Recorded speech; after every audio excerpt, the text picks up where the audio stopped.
Hello students, this video is for class 11 science. In this video I am going to continue with the chapter that I have started with you people, that is classification of the living world. Only the plant part we will do. So let's continue with our chapter. So today we will start with the classification of the bacteria. Now before starting with the classification of the bacteria, we will first look into the matter that bacteria are termed as the prokaryotes. Now, why are they termed as the prokaryotes? That we will see. First of all, pro means what? Primitive. So, why it is termed as prokaryotes? Because it is not having a proper nucleus with proper nuclear membrane and nucleolus. Apart from this, it does not have cell organelles which are properly membrane bound, like mitochondria, endoplasmic reticulum, etc. etc. Another main reason is that it is having 70S ribosome, not the 80S. It is having 70S ribosome. 70S ribosome is found in the prokaryotes only, not in the eukaryotes. And another thing is that its process of cell division is amitotic. That means direct process of cell division. It is not undergoing any spindle formation or mitosis. And another reason is that the fifth one is that its chemical composition of the cell wall is mucopeptide. That's why these are the 5 reasons on the basis of which bacteria is categorized as prokaryotes. Clear?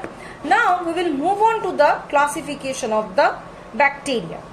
Now according to their shape, this bacteria is classified into 4 types. First type is that Coccus. Second type Bacillus.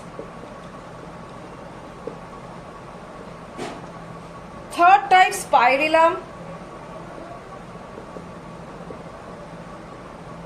And the fourth one is the Vibrio or Comachet.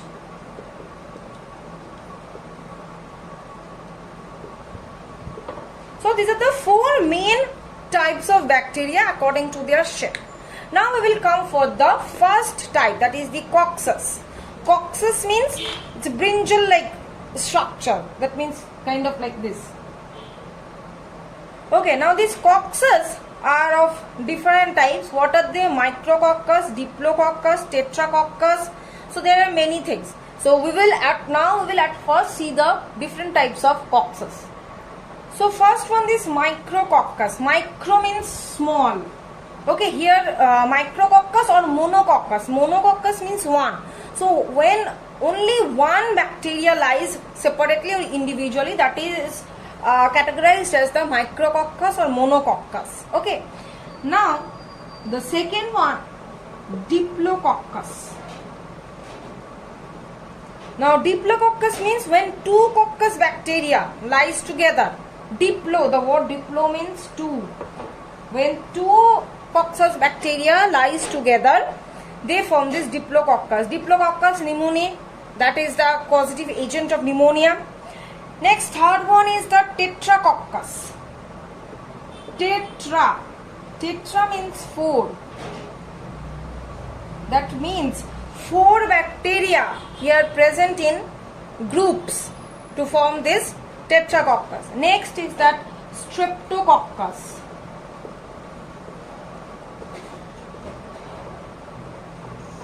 Streptococcus means when many coccus bacteria united together to form a chain-like structure like this. This is the Streptococcus forming a chain-like structure. Fifth one is the Staphylococcus. Staphylococcus means when many coccus united together to form a bunch of grape-like structure.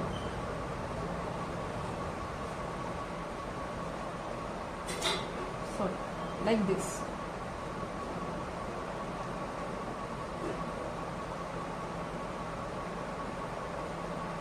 A bunch of grape-like structure it is forming. The sixth one is Sarcina. Here, many coccus join together to form a cuboidal shaped structure that is termed as Sarcina. Okay, so this was about the classification of the coccus bacteria. Next, we will go to the second classification, that is Bacillus.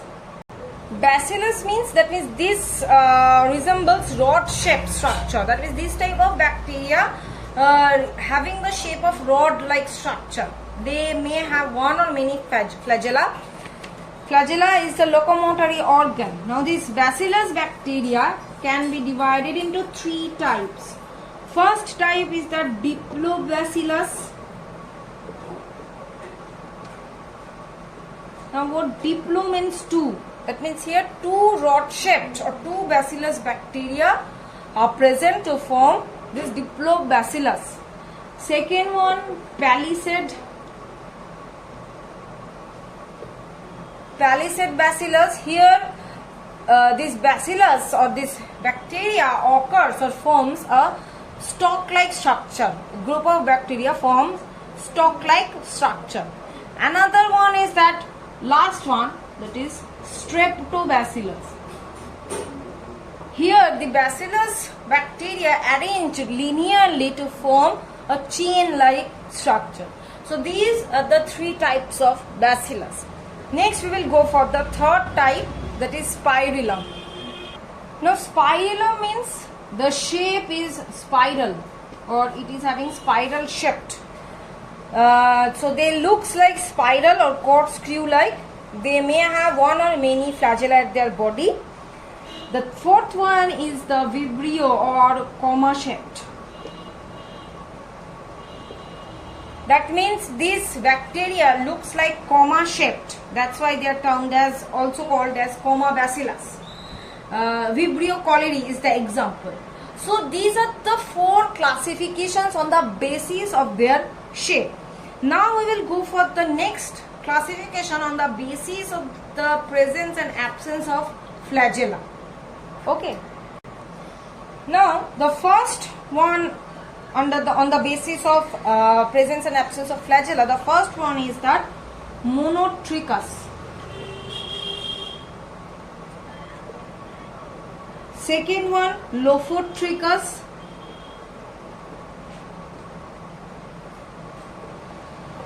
Third one, Amphitrichus.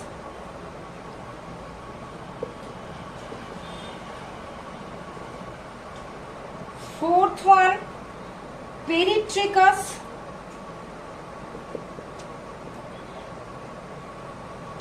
And the last one is Artrichus. So these are the 5 classifications. So at first I will go with the Artrichus. Means this trichus means actually the locomotory organ, or you can say flagella. So Artrichus, means what? Means absence or not present. So the bacteria which is not having any flagella, without any flagella, those are termed as the Artrichus. Example is Lactobacillus. Okay, that means no flagella. Next is that Monotrichus, that means only one flagella at one pole. That means it looks like this.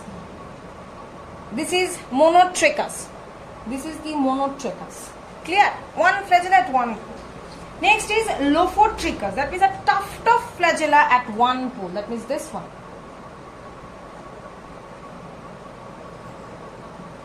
This is a Lophotrichus. A tuft of flagella but only at one pole. Next is Amphitrichus. Amphi. This word amphi means both. Okay. So presence of this tuft of flagella on both the ends. That means like this.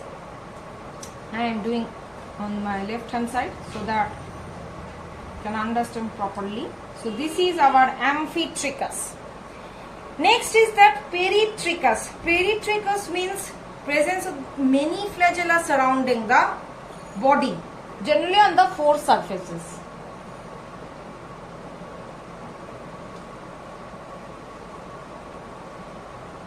On the 4 sides. That is the Peritrichus. Clear? So this the 5 classifications or 5 types on the basis of the presence and absence of flagella. Next we will move on to the topic of beneficial bacteria and harmful bacteria. Now beneficial bacteria means those are beneficial to us, that means those are helping us, like nitrogen fixing bacteria, lactobacillus. Okay, they help in the formation of the curd, milk, cheese. Next is that Clostridium, they help in the formation of the acetone. Okay, Mycoderma aceti, they help in the formation, or it helps with the formation of the vinegar. Escherichia coli, E. coli, it is present in our intestine. It helps in the synthesis of vitamin B12. So these are some of the, apart from this there are other bacteria as well. Those are helping or those are beneficial to us. Those are termed as beneficial bacteria. Apart from these bacteria, there are other bacteria who is not beneficial to us, rather they can be harmful to us. Those are termed as harmful bacteria. Like Bacillus denitrificans, you have read it in class 10, this one, denitrificans. These reduce the soil fertility by causing denitrification of the soil. Spoilage of food, that means food spoilage, food poisoning, that is being done by various bacteria like Pseudomonas, Clostridium. These are bacteria which is spoiling the food. Next is that for the degradation of the cellulose of the papers and cotton, there are certain bacteria responsible, some bacillus bacteria, they are responsible. Apart from this, we get various diseases, infections in our body. Not only we, the plants also, those are also caused by some bacteria, those are harmful. So this was all about the beneficial and harmful bacteria. Okay, so till this much I am keeping the video. In the next video I will continue with the chapter. Thank you.